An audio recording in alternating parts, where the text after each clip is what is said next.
ဟာပြောစရာ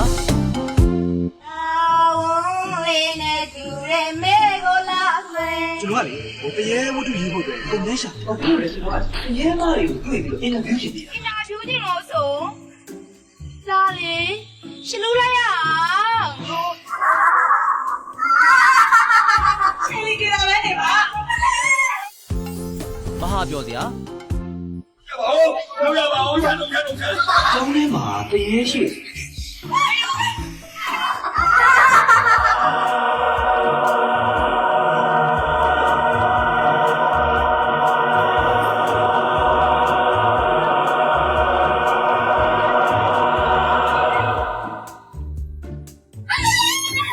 အပတ်စဉ်တနေ့လာနေတာည9:55မဟာ TV Channel မှာစောင့်မျှော်ကြည့်ရှုပေးကြဖို့သတင်းကောင်းလေးပါလိုက်ပြရစီခင်ဗျာမဟာပြောစရာ